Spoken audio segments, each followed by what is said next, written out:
Hey y'all, I've been loving all the love you've shown for our entrepreneurship season. So, in the spirit of keeping the fire going, I thought, why not dig into the archives and bring back some of the most popular episodes featuring some dope entrepreneurs who you can learn more from? So, I just want to keep the inspiration flowing. So, sit back, relax, and enjoy these gems from some brilliant people. Let's get into it. On today's episode of Professional Troublemaker, I'm talking to Rachel Rodgers. Rachel is the founder of Hello7, a multi-million-dollar company that teaches women how to earn more money and build wealth. And she's the author of We Should All Be Millionaires, a woman's guide to earning more, building wealth, and gaining economic power, which is out today everywhere you buy your books. Rachel is giving us all the good info on how she grew up, telling some powerful, informative stories she's never shared before anywhere else. She talks all about her career as a lawyer and how she shifted into the coaching and entrepreneurial space, and why she's so passionate about making sure women, especially Black women, have the knowledge and tools they need to build multi-generational wealth. Rachel is someone who works hard, knows her boundaries, and is such a professional troublemaker. So let's get into this conversation.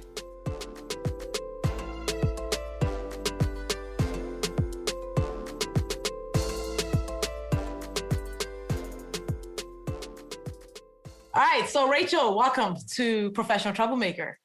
I'm so delighted to be here. Oh my gosh, it is good to have you here because you are absolutely a professional troublemaker.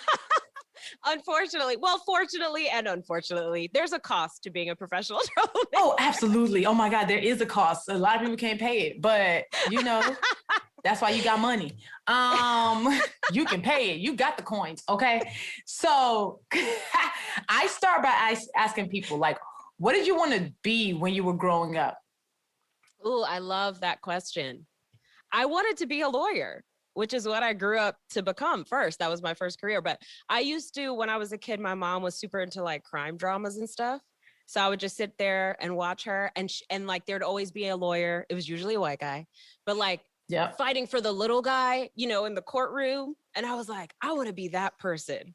So that's what I was hype about. And I went to law school and everything. And I was like, this does not look like the movie that I saw when I was 8. This does not look like Perry Mason or none of them people.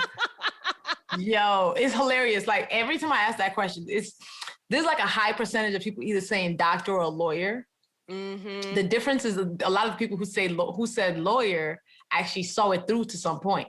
A lot of us who said doctor, we quit way before that. Oh, that shit's hard. Let's be real.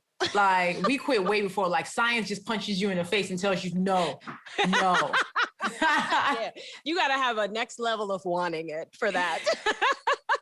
I ain't got it. I'm like, I don't have it. So like, what were you like? What was little Rachel like?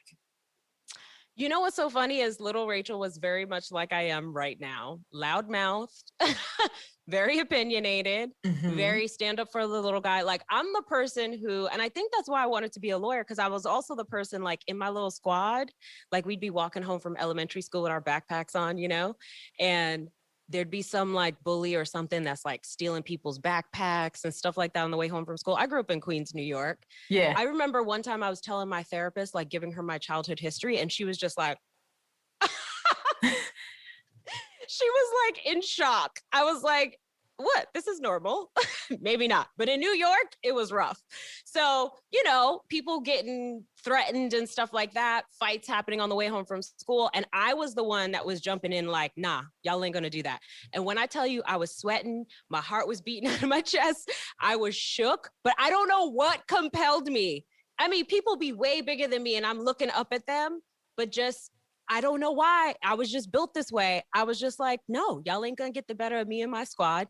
Let's fight. Let's fight. Oh, I'm here for it. Yo, that's the part that people need to understand is that like, when you do the thing that feels scary, like, or when you do that thing that feels really big, you're petrified doing it, but you just go, I'm gonna go anyway. I'm gonna do it anyway. So little Rachel was ready to fight and spat. Yes. For the rights of her peoples, her tiny peoples in the moment. That's right. My whole squad. And I'm not gonna lie, I did have moments where I was like, when y'all gonna fight for me? Okay. Like I did have some of those moments where I was like, yo, I gotta get a better squad because these people ain't ready to scrap like I am. Like, ready to fight on your behalf. They ain't ready to tussle. But I definitely had, I mean, I could tell stories about the physical fights that I've had, so many, as a child, as a young teenager. Like, honestly, I probably stopped fighting at like 17, 18, somewhere in there. But wait, and people see like Rachel Rodgers today, and they see like all this polish. So you was out here being a little thuggy kid for a cause, but you had a cause though. It was because people were trying to bully you. Exactly. I did have a cause. And that's what it was. It was like, and it was bullies, right? There were so many. And of course, we all have our own, even the bullies, right? They have their own pain, their own trauma they're experiencing that they're bringing to the situation. And I'm like, I'm not your punching bag. I'm sorry. And so I'm not going to be that. And, you know, they'd be like, you know, I don't like Rachel. We going to fight after school. I'm like, I'm right here. Fight me now. I used to talk so tough. When I tell you I was shook, jumping out of my skin scared, I would talk mad tough in the cafeteria. And then we'd be like, bet we meet after school. And then I would go into the bathroom stall and literally cry and have a panic attack and then pull myself together and come out of that stall like, let's go. Oh my. So did you win these fights? Oh, I'm sorry. I keep losing my headphones. Did I win these fights? That is a great question. Some of them, I mean, honestly, I'm not gonna lie. I think for the most part, I held my own, right? Like sometimes I won and I really didn't win, right? Because if I got the better of somebody to get them off me, I wouldn't keep going. Like I wouldn't beat somebody down. Yeah. But I would defend myself, you know? So, you know, if I was fighting with someone, you know, once I got to a place where they wanted to back off, then I'm good and I'm not going to keep going. Like I would never jump somebody with my friends or that kind of thing. I was the one who was like, y'all ain't going to jump her. So let's go. Cause I'm going to stand right here and fight with her. It was that kind of thing. And I don't know, why was this my calling, Luvvie? I don't want to be doing this. Like, why was I doing this? Nobody told me to do this. But for some reason, I would just wind up in these situations. You know what I think it was?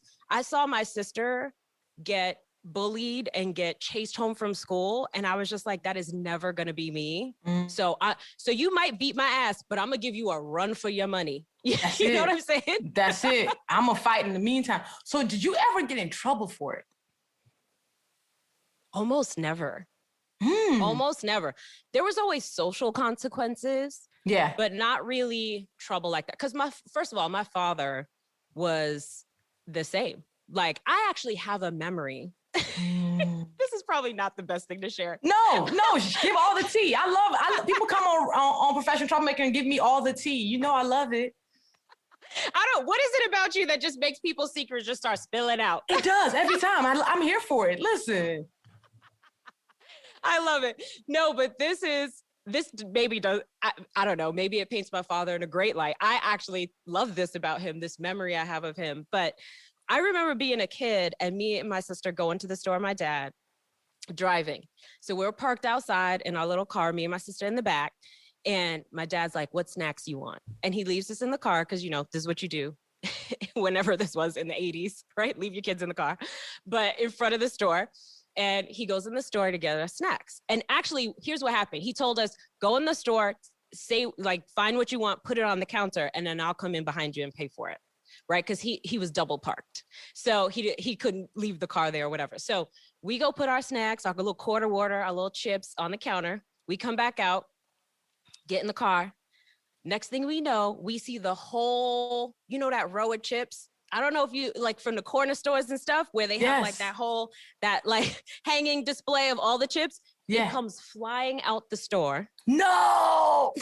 Yes, my father was Trill. So he took that chip rack, threw the thing out the store because the guy accused him of stealing. And he was so offended and pissed that he wound up throwing their store display. So this is who I was raised by. So that probably explains it.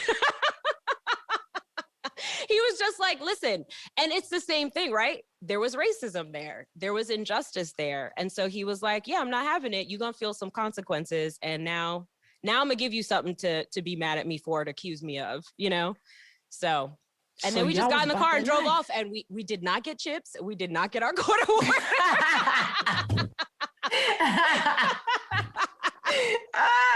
So what I'm also hearing is that your parents let you be this bold woman and this bold girl.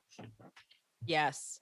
Yes. And, you know, I do think that my father probably did have conversations with me about protecting myself, defending myself. You know what I mean? And I don't think he thought we would have to do it all the time, but then we did. And we were prepared for that moment, right? Because I honestly think there was, I mean, it sounds like I've had, you know, hundreds of fights. It wasn't that many. Like it was probably between 10 and 20 in my childhood.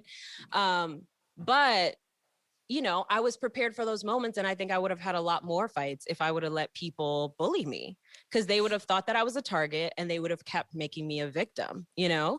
And I think that's really important. That's really important because we are often told to turn the other cheek.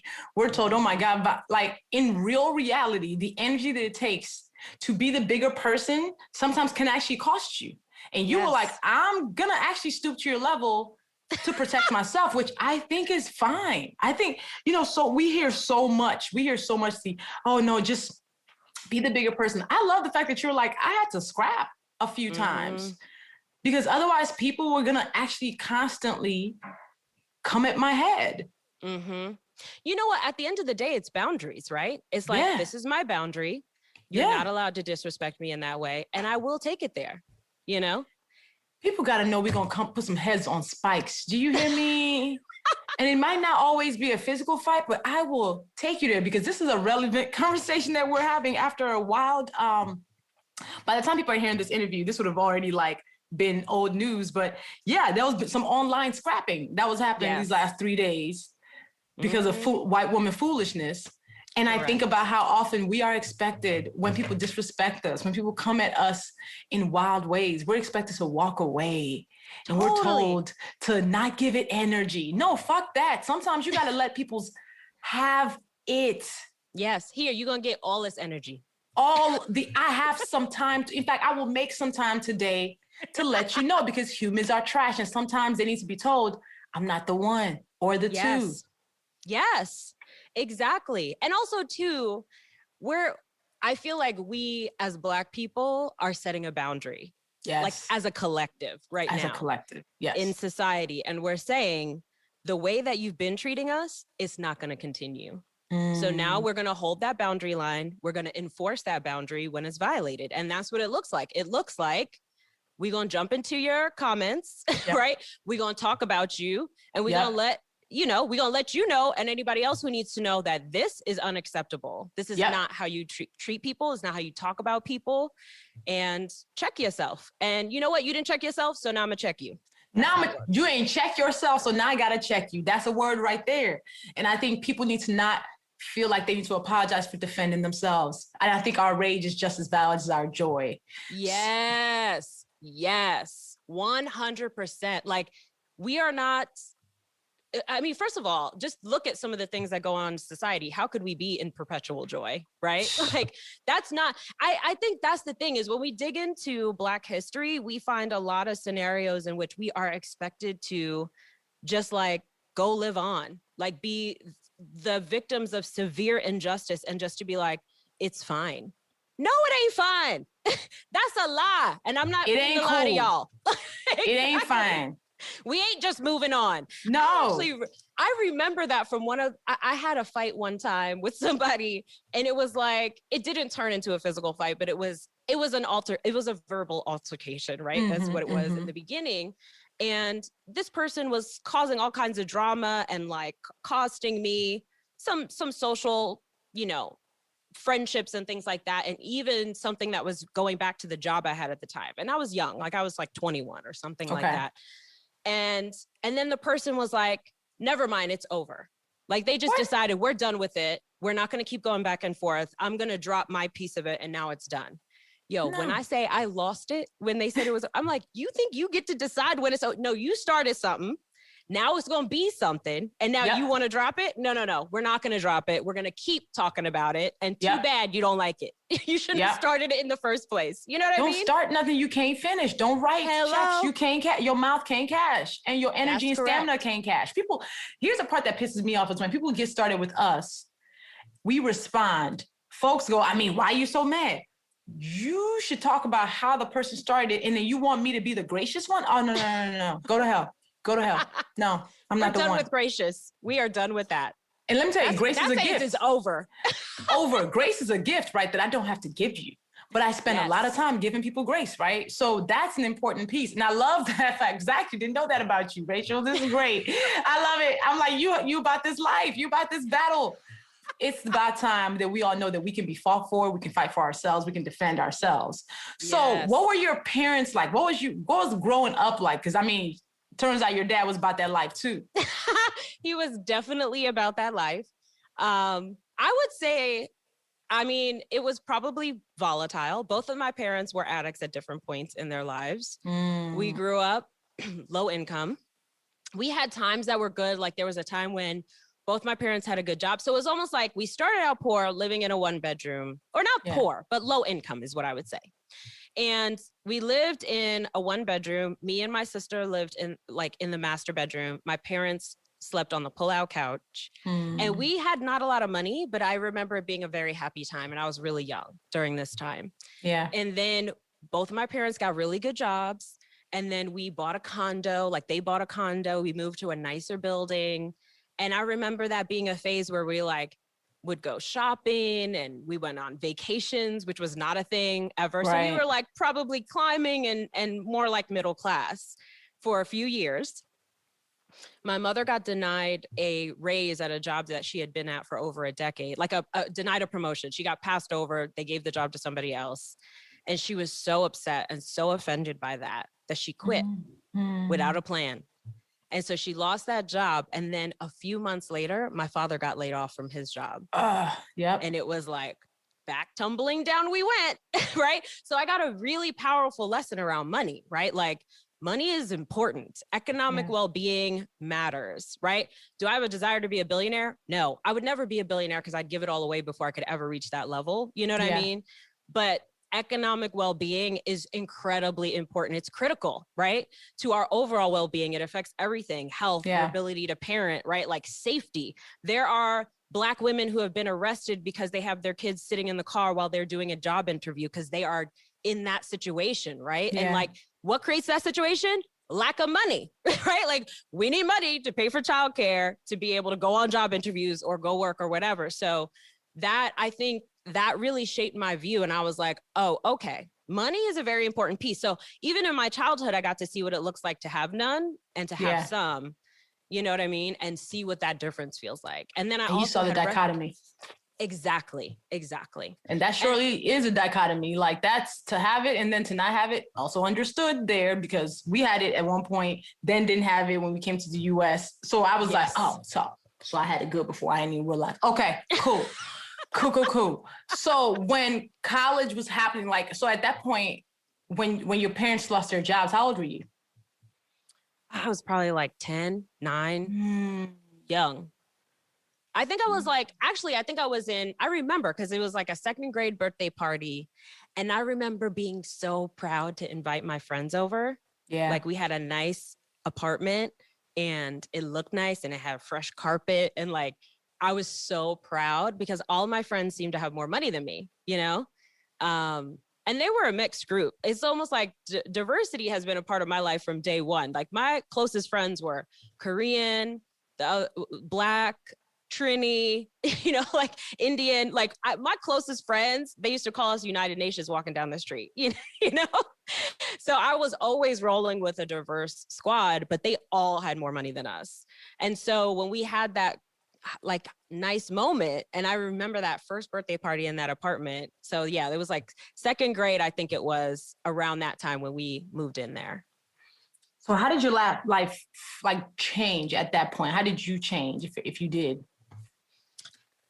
Well, I don't know that I changed so much. I mean, it's not like life was all of a sudden easy. It's just that our life was more comfortable. I think my parents they looked less stressed. Like I could feel, it's almost like you could feel how much money they had based on like how they were with us. Like they had more time for us when they weren't stressed about money versus when they were, and they was out here hustling or trying to figure out how to make $1 out of 15 cents, which they definitely know how to do. And they definitely taught me how to do, but that's, I think that I could feel like our family life was just more joyful and more comfortable and easier when we had money, And then when the job loss happened, what year was that? Like, how old were you at that point? It was probably only a couple of years later. Like, I think I was probably like 12 or something like that. Like it was like maybe 3 years, maybe 4 years that we had some good times. And the job losses happened. And shortly after that, my father got really sick and he passed away when I was in 7th grade. So it all sort of like went downhill real quick. And it's so funny when I think back to those memories. It's funny you asked that. It feels like years in my mind, like 10 years, but it wasn't. Like those good times was real short. Yeah, because life can be a ball buster. For sure. So what happens at that point? So my dad passed away. So now it's just me, my sister, and my mother.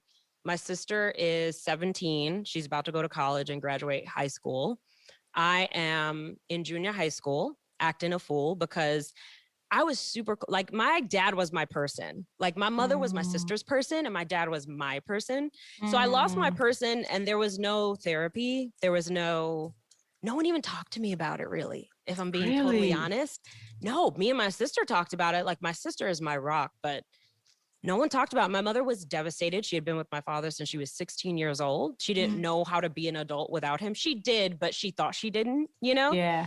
So she was in a bad place and, was taking things and starting to drink. And so she was mentally checked out. So honestly, my whole teenage years, I was raised by my sister, my friends down the block, like their parents and grandparents and stuff, like the community. And that's the thing that I kind of miss.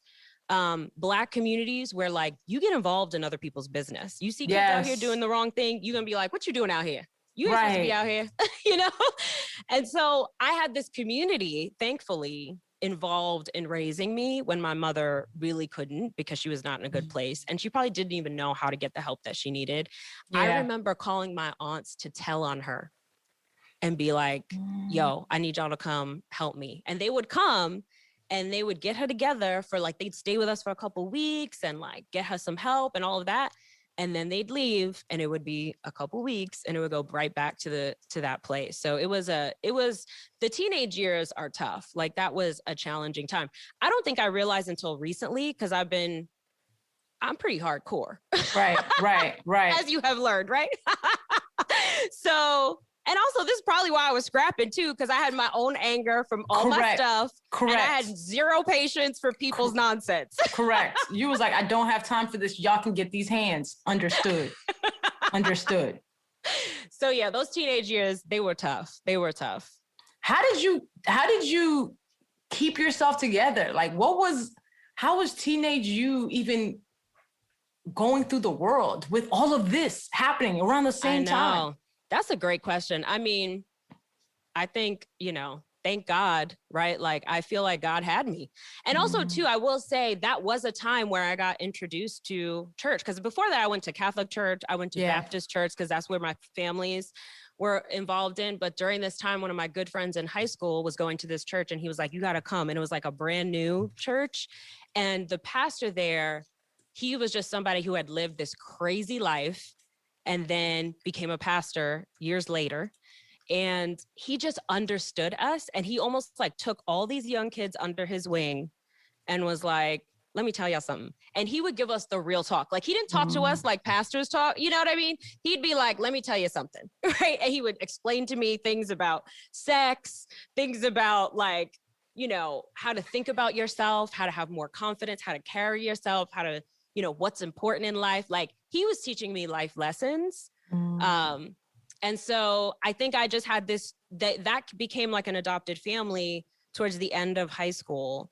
Wow. Where they were just like this group of kids and this pastor that just had our backs. You know what I mean? And like, that's what I say. Like, I feel like I was raised by this community of people who were just like, had me at different parts. Like I had my squad at home, like in my neighborhood. And then I would get on the bus to go to this church that was mad far away to go be with my other squad over there. And I think that's how I got through those times, you know? And then of course I was ambitious. I've always been an ambitious mofo. So I was like still thinking about that lawyer I wanted to become and how I didn't want to have the struggles that my parents had. So I was like, yo, we got to find a way. Like I'm gonna be an adult soon. I'm gonna need some ones. I'm gonna need these coins. Yes. How am I gonna get these coins? We need a plan. So I was very focused always on academics and always doing well in school. I used to do other people's papers. They would pay me to do their papers. Yo, Rachel was out here. You were. Oh my gosh. So then where did you go to college? So I went all over the place. So at first, here's what I did. And this was a very risky move for sure. But I felt like I had no choice. I mean, it's so interesting to recall these things because I'm like, wow, that's a lot of bold moves I was making. But I decided that I was done watching my mother like drink herself into a stupor and was like, you're going to harm yourself. And I'm not going to sit here and watch. I'm done watching it. It's been 4 years. I'm done. So I decided to go away to college. So I went to State University in New York, Stony Brook. So SUNY Stony Brook. And I just packed up all my stuff. I remember my friends came and helped me, the same friends from church. We rented a U-Haul. Like we didn't know what we was doing. How we even know how to rent a U-Haul at 17? Right. But I always had a part-time job from 14 years old because I needed to make money. And so I had a part-time job. I rented a U-Haul, hauled myself out to college and lived on campus because I needed to get out of my household. And you know, what's funny is within probably 2 to 3 months, my mother was clean. She had a full-time job and she got her whole self together. It was like the moment I left, it was like a wake-up call for her. Did y'all know that almost half of Black-led brands are discovered by word of mouth? That's why Walmart is inviting everyone to shout out Black-led products all summer. When you fall in love with a Black-led product, don't hold back. Tell your friends, family, coworkers, and even the strangers you meet. And one shout out leads to another, which creates more demand for brands that are led by Black people. So here's my shout out. I love the lip bar, especially their lipstick, the Boss Lady. It makes me feel so powerful and it makes me feel like I'm cute. Like, so no matter what I'm doing, if I got my lip bar, Boss Lady on, I'm feeling good. And I got one in every bag that I own. So discover new gems by exploring the Black and Unlimited collection at Walmart. Visit walmart.com/Black and Unlimited to find these amazing Black-led products and expand your choices today. Check that out. Wow. Okay, so you started. So tell me about college. Okay, so college was a hot mess. Yo. So I went to SUNY Stony Brook for a year. And while I was there, I heard about this internship that you could get in DC and you could work for like a senator. And Hillary Clinton had just been she had just become the senator for New York. And so I was like, okay, I'm gonna go work for Hillary Clinton. So I got this internship, this like sought after internship. I applied, I got it. And I moved to DC to do this internship for a semester. And that like kind of changed the trajectory of things. So I worked in that office for like a couple, like 4 or 5 months, wound up parlaying that into another job at a lobbying firm, worked there for a year. And all this time I took a break from college to stay in DC because I loved it. It was fun. And when I tell you I was shook to go, I remember being in the shower crying, talk about, I'm scared. And here's the advice that I think will be very valuable to listeners. Here's what my mother said to me, because I went home to pack up and all of that, left my dorm, moved out of my dorm to go to DC for a semester. And so I'm at home and I'm shook to like leave New York, you know? And she was like, listen, if you go down there and you hate it, you can always come back home. Exactly. And I have used that so many times in my life to talk myself into doing something that scares me. I'm like, listen, just try it, dip your toe in. If you hate it, you can always quit. You can always go back. Yes, yes. And I play that in my head on the regular to get myself to do scary stuff.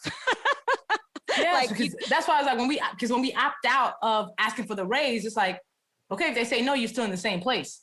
So Yes. if it didn't work out, you still just end up right back on your mama's couch, which is where you were. So exactly. You all right? Exactly. I just needed that pass. I don't know. For some reason, that was like life-changing advice for me.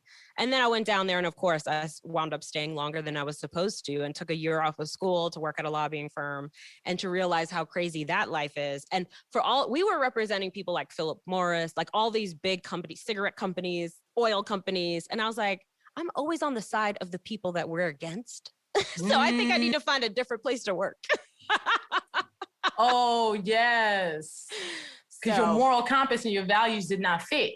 And they knew I didn't fit. Like, basically, I was like the outcast at that firm. That I'm sure they found it very challenging to deal with me. My boss was always mad at me for something. I didn't know what. She was from the South, would never tell me directly, which I found so aggravating. I'm like, just tell me so I could be better. So I worked there for a year, made some good money, you know, paid off some student loans or whatever, and then went out to California to finish school. And so I was following a Nigerian doctor, by the way. Hey, now. You didn't know that. You didn't know this about me. So this phase is interesting. So I dated this Nigerian guy that I met in DC. He graduated med school. So he was one of the ones that actually went to med school, and he was doing his residency out in California. And so I was like, I decided to follow him. He wanted that. I wanted it. We were like, screw it, let's do it. So I went out to Northern California and finished school out there, and was dating him. And I in my last couple of years of college, I went to Nigeria for a month. In Lagos, and it was an incredible, I feel like I knew my people in a way I never knew them, you know, when I spent time there, just like going to church and everybody singing. Yeah. Like there's no band. Praise and worship. Praise and worship in Nigeria is different. Oh my God. I was like, holy crap. I was just like, my life was changed in that moment. So, I had like a host family, and they were amazing, and it was an incredible life-changing experience. So, and you had Nigeria jollof? Yes, exactly. I mean, ate good. Listen, they used to laugh because when I first of all, everybody called me Oyibo, and I was like, "What are you talking about? I'm not white." They saw your light skin. Girl. Yes. Then we took a group picture one day, and I was like, oh, now I see why they call me Oyibo. I'm way louder than all of y'all. But they used to take me to the market and like teach me how it works and everything. And then by the end, I used to I was learning. I was a student. So I used to pack my money. You know what I mean? You know how you wrap your money in was it in like the thousands or whatever? Mm-hmm. I used to have my money so you can't see when I'm negotiating how much I got. Yes. They coach you on marketing.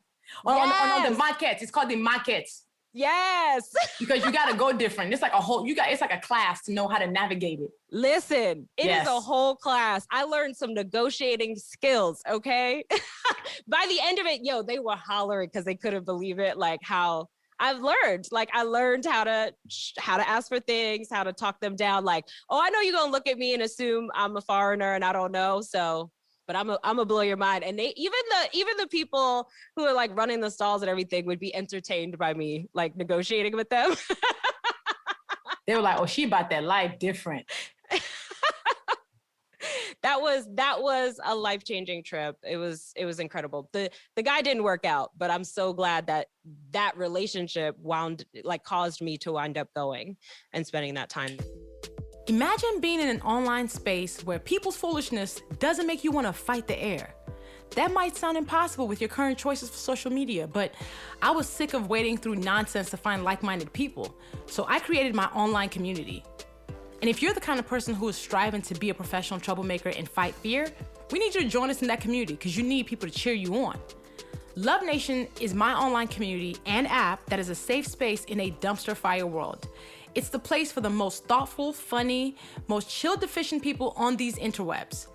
We're a community that comes together to make each other better with curated conversations, opportunities to connect, and challenges to help us transform and do better in every area of our lives. So, I want you to come in there, join us, become a citizen of Love Nation. So go to lovenation.com, LUVVNATION.com, Nation. Download the app in the App Store or on your Android. It's on iOS and Android. And come on through. All right, back to the podcast.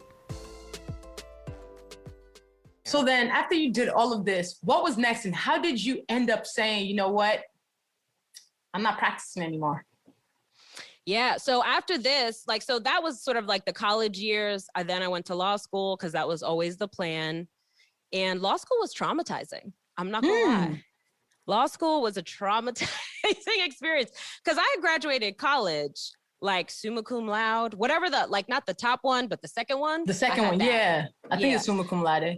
Yeah. So I was like a really an excellent student. I always knew how to navigate academics. And that was like my safety net. It was kind of like, if the whole world was a mess, I didn't know what I was doing with money. My bank account stayed negative $70, but the one thing I did know how to do was school, you know?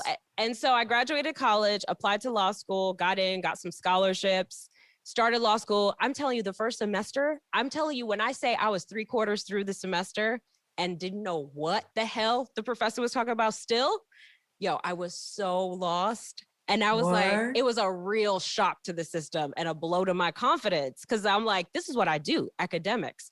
Criminal law with all the Latin and it was so confusing. And I just and then you had contracts, you had torts, you had all these different classes. And it was like 100 pages of reading per class per night. Jesus Christ. Lord of mercy. I was not ready. So yeah, that was tough. I mean, I still held my own, but I was probably like a B+ student. And I had to work for that B+. When I say I had to hustle for that B+, now I'm accustomed to I put a little effort in and I'm talking A+ is what I'm used to. Yes, me too. I went to law school and it was not happening for me. So that was tough. And then of course, I went to a school where it was majority white. They mistreated me as a Black student at different points, and I had, arguments with my professors, and I felt like I was being held to a higher standard than some of the white students. So I was angry when I left law school and was like, this is not for me. And I was trying to become an entrepreneur and I tried to start a t-shirt company and that did not work out. What year was this? So I graduated from law school. When was that? 2009? So 2008, leading up to graduating, your final year is actually fairly easy. You've done all the hard work by the time you get to the last part. And so I'm trying to figure out what I'm going to do next. And I was like, I'm going to start this t-shirt business. And I really thought I was going to support myself and pay my student loans levy on this t-shirt business that I didn't know what I was doing. Lord, somebody help this child. God bless your heart. Okay. Listen, it was I even had designs made and all of that. But then once I had the product, I was like, I don't know what to do with it. I don't know how to get people to buy it. I don't know how this works. So the t-shirt business went nowhere. So I got a clerkship working for a judge for a year. And that's when I had the idea, okay, I'm gonna start my own business, but I'm just gonna practice law, which I just spent a whole lot of money learning how to do. So let's just do that. Let's go with that. So then walk me through it. So I finished my clerkship. Literally the next day I started my law practice and all I did was email everybody I knew, coworkers, friends, family friends, aunts, right? And it was just hey, I'm a lawyer now. I'm starting a law practice. Here's the kinds of law that I can help you with, the kinds of issues I can solve for you. Let me know if I can help you. And from that, I got 3 friends or friends of friends who became my clients. Okay. And that was it. I got the ball rolling. And, my very first job was one of my besties from I've known her since she was 4 years old. She was buying a hair salon and I negotiated the deal and drafted the contract for her. And that was my first transaction. I don't know what I charged her less than $500. It was at least $5,000 worth of work. So I really didn't know what I was doing. But I got it done. I had a client, Yo, you literally kicked it off and already had clients. There are people who are I'm trying to get my business off the ground. Who can I get people? So how long did you have your practice? I did that for 6 or 7 years. It was a 2-year period of transitioning out. But what happened was I built that law practice up to around 700,000. a year. And I had mostly women clients who were starting businesses and all of that. It was like the recession, 2008, 2009. Yeah. People were losing their jobs and they were getting severance pay. So they're like, I'm gonna take this severance pay and start my own business. So I was like, oh, bet, I'm gonna start that business for you. Let me create the business entity. Let me draft your contracts. So that's how I sort of positioned myself. And so, worked with a bunch of people and, had a lot of success over time. Finally learned, like, I had Black women friends who pulled me aside. I was like, sis, you need to charge more. Yes. Let me help you out. Like, stop undercutting all of us. Okay. And you doing it wrong. So thankfully they checked me. And so practice is thriving. And people started asking me, like, how are you making this happen? How are you having so much success with your business? And so I started coaching them and giving them coaching for free and charging them for the contracts. And then I realized I could charge for the coaching and the contracts could just be free, because I'd rather do that. That seems like more fun than all the deadline driven contracts and stuff like that. So that's how I started to transition out, just started coaching people and helping them grow their businesses, and still doing that now. You have now built a 7-figure business called Hello 7. Yes. And your whole purpose is to help women become millionaires. Mm-hmm. You talked about how you grew up and where that real intention came in. What year did you start Hello 7? And what is your ultimate goal for the company? Yeah. So Hello 7 started in, I want to say 2017. And it was just because I had been coaching people one-on-one in groups, doing retreats, all these different ways. And I was exhausting myself. And I was like, I need to package this up into one thing. This is too complicated, you know? And so I decided to just like turn it all into one program and called it Hello 7, focused my offers so that I'm not coaching everybody under the sun. So I could have a focused group of people that I'm coaching. And that's what I did. And so, since then, Hello 7, the moment I created it, it grew exponentially. Sometimes here's the thing that I want people to take away too. Like, sometimes you just got to start with whatever you can do right now. Yeah. And then what happens is over time, it leads you to what you really meant to be doing, right? Like you start with one thing and maybe that's not the finished thing. Maybe it's going to evolve from there, but you just got to let it happen and take it from there. And I think that's important because some people are afraid to start because they don't have it all the way figured out. Meanwhile, you're supposed to do it so you actually start getting clearer on what you actually want to do, because you'll find out the stuff you don't want to do along the way because you'll do it and go, oh, no, that made me miserable. I hate every piece of it. Exactly. Like, I would have never known if I hadn't started that law practice and run it. I would have never had the opportunity to run a business and realize I love this stuff. I will nerd out on a business all day long. Let's talk business model. Let's break it down. Let's draft it. Like, let's break down the numbers, math equations. I'm into it. I love it, but I never would have known that. I didn't go to business school. I didn't know nothing about business. There was no business in my background, so. You learn by fire. Yes, for sure. So now you've written a book. Yes. Talk about this book. We should all be millionaires. I loved, I was just reading your book and chapter 7 in particular, and you talked about that Toni Morrison quote about if there's a book out there that you wish was out there so you could read it and it's not there, you have to write it. Yes. So that's what this was for me too. I know that was true for you with the books that you've written. Yeah. And for We Should All Be Millionaires, that's what it is. Cause I'm like, listen, first of all the personal finance advice is all about what to do with your money once you have it. Right. And I'm like, that's cool, but can we talk about getting more of it? Because that's the part that I'm interested in. Ever since I was a kid, I remember I used to babysit this little girl, and I tell this story in the book. Her name was Alana. It was like this Jewish family. I used to go to this nice part of town to babysit her. And she lived on a nice tree-lined street, big house. I used to open her pantry, pick her up after school, open her pantry to make her snack. Endless amounts of snacks. And I'd just be like, whoa, you know what I mean? And that moment, I'd be like, what do her parents do? I always wanted to know, what do you do? How are you making this money, right? So I think that's what people want to know is, how to make this money. Like, how do you actually earn more? So that's the book that I wanted to write, was like, not just about what to do with it once you have it, but how do you earn it? How do you increase what you're earning significantly? So much so that we're no longer aiming for 6 figures, but we're aiming for 7 figures. That's what I wanted to write. And I wanted to write it from the perspective of somebody who's not a white guy, right? Because yes. Oh my God. Listen, all of our personal finance comes from white guys, and sometimes it comes from white women. But what it don't come from is Black women, other people of color, right? None of us are out here telling people how to get money. And that's not becoming a celebrity, right? Because that's what people think, like, oh, become a basketball player, become a singer. And it's like, no, there's some regular ass paths to making millions. And I want y'all to know what that looks like. So that's what this is. It is a handbook. How do I get from 0 to 7 figures? Because I started at 0. I was -0 because I had taken out all these law school loans. So my net worth was like -200,000, somewhere in that ballpark when I started. And I will tell you, it ain't negative no more. Okay. Amen. Amen. Amen.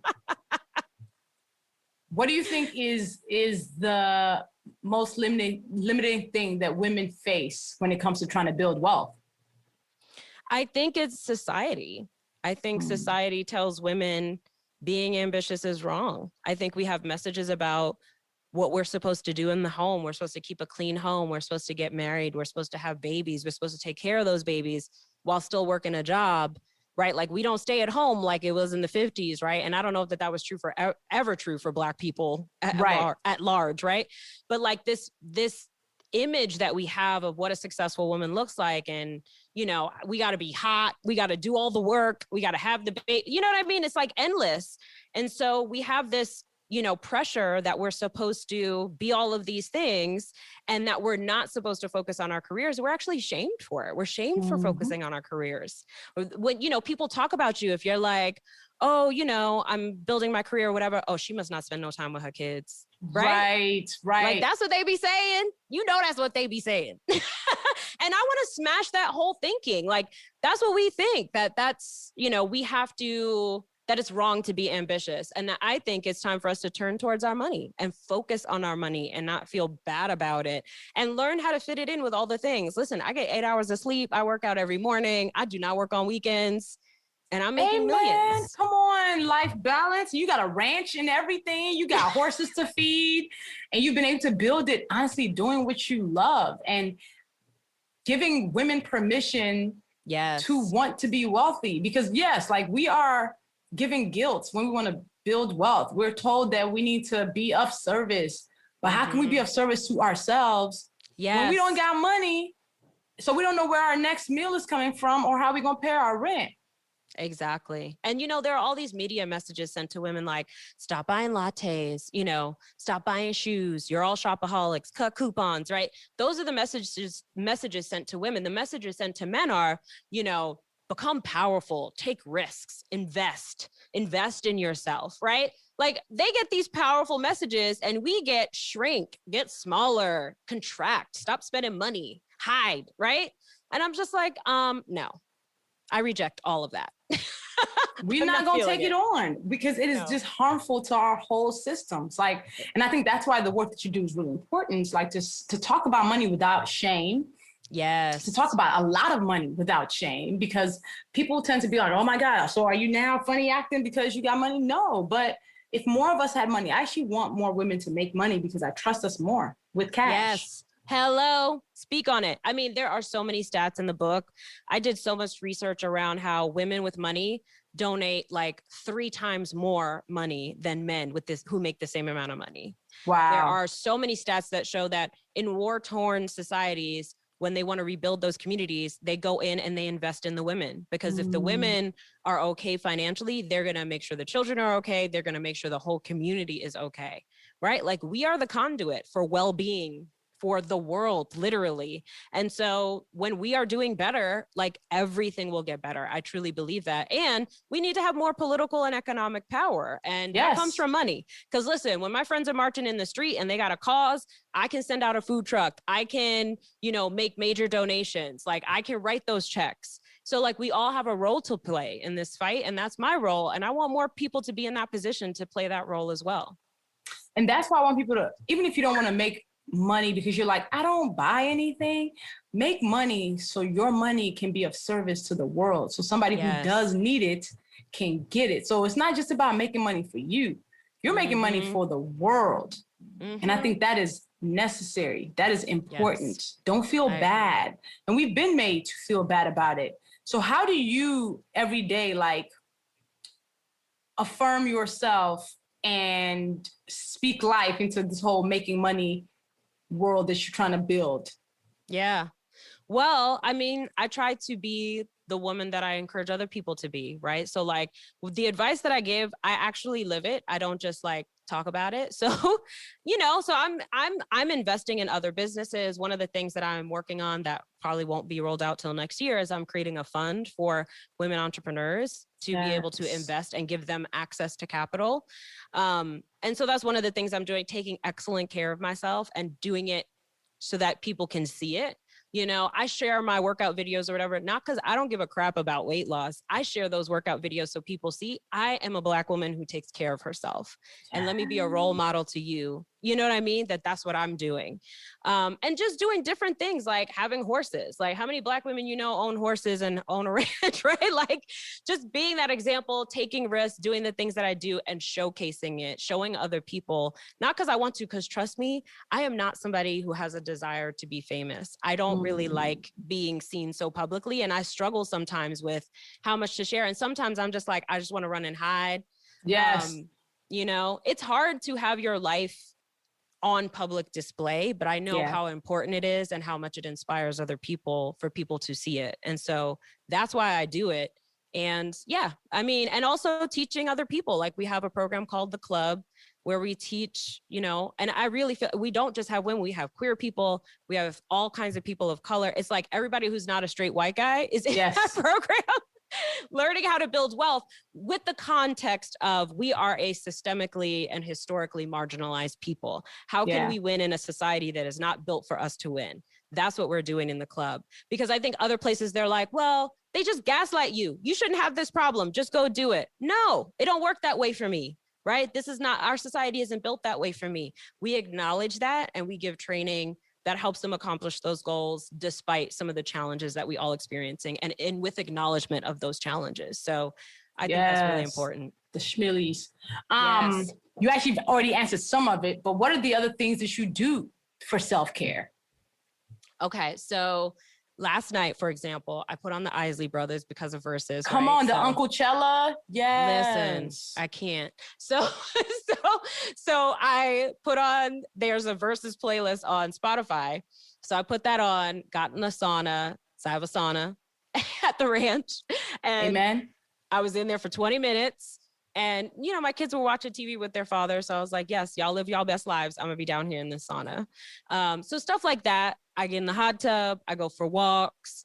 And, before I had a sauna, I would just sit in the hot shower for 20 minutes. Like that was my sauna. So you could still live that sauna life, even if you don't have a sauna. So that's real. Yeah, I do Peloton. I do Pilates twice a week. Peloton, girl. I'm so raggedy about being on Peloton. Girl, I be getting on Peloton like once a week. I'm trying. I'm gonna do better. Once a week leads to twice a week. You just gotta give it time. Habits take time to form. It's not quick. I fell off the bandwagon right before my book came out because I was doing like 2 to 3 times a week. Yeah, I fell completely off the bandwagon. The bandwagon was done with me. So I'm gonna try to get it back. You just gotta recover from your book launch, and that's a big output.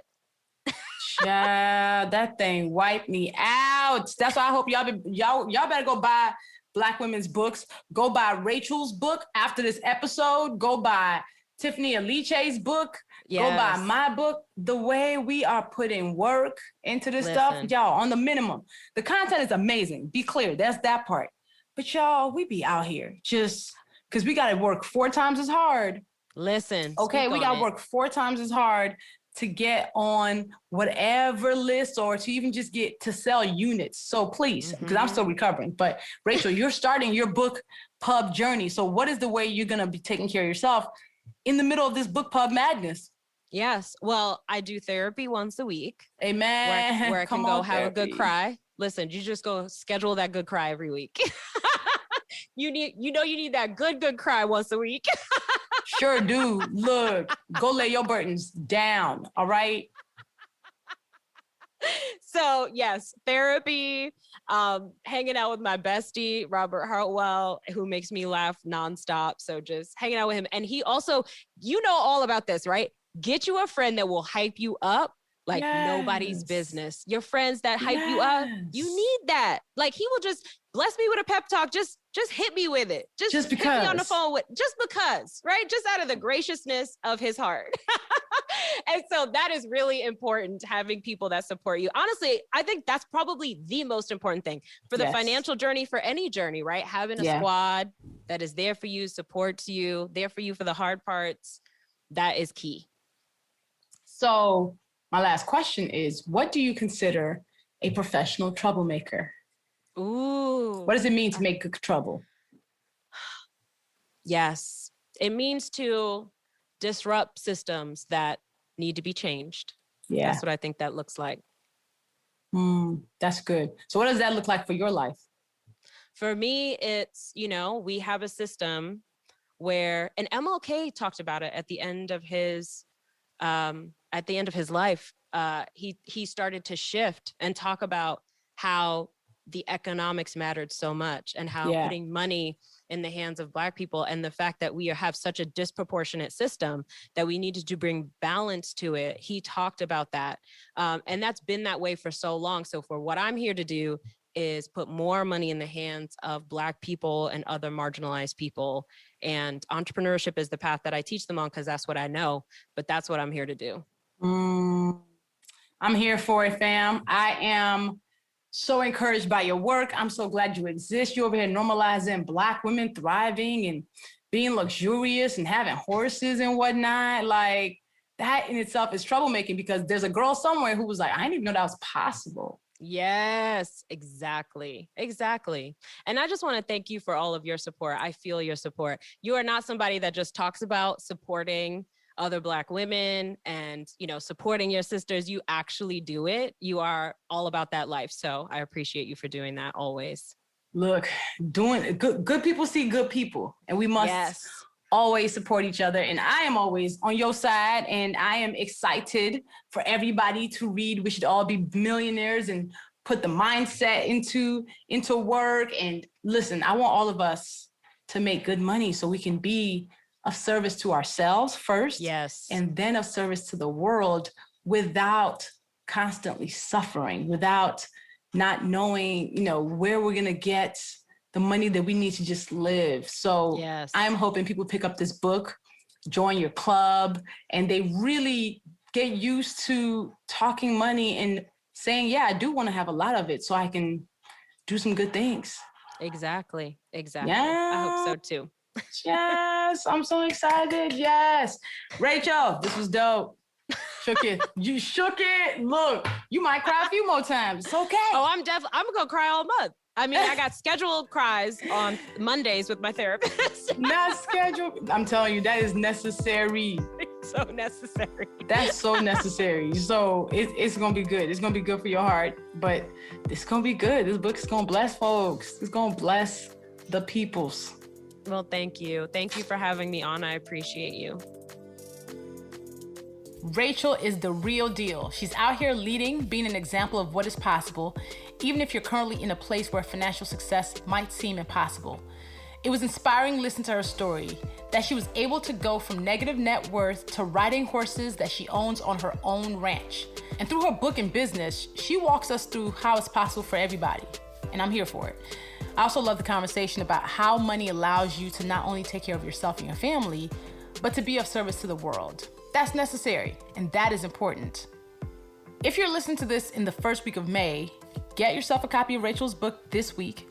We want to see more Black women on these bestseller lists, and buying a hardcover copy of the book during pre-orders and in the first week it comes out makes a huge difference towards that. So go check out We Should All Be Millionaires at Amazon, Barnes & Noble, wherever you buy your books. We'll share links in the show notes and at awesomelyluvvie.com. Be sure to tag Rachel with your favorite quotes and highlights, and show her love if you loved and connected with what she was saying. She's at Rach Rodgers-esque on Instagram and Twitter. That's RachRodgersESQ on Instagram and Twitter. Go follow her. Thank you for tuning in to another episode of the Professional Troublemaker podcast. If you loved what you heard, make sure you subscribe to Professional Troublemaker in your podcast platform of choice and share it with people. Let them know this is dope. Also, order my namesake book, Professional Troublemaker, the Fear Fighter Manual, anywhere that you buy books. I especially love when you buy it from independent bookstores. So go to professionaltroublemakerbook.com for more, because this book is game-changing, and I'd say that even if I wasn't the one who wrote it. And please make sure you rate this show and leave a comment with a 5-star review, whether you're listening on Apple Podcasts, Spotify, Stitcher, or wherever you choose to listen. Feel free to also share some insights and whatever connected with you on social media. And be sure to tag us. We are at Professional Troublemaker on Instagram. And me, I'm at Luvvie everywhere. Until next time, have the courage to speak your truth and show up as yourself. Create good trouble.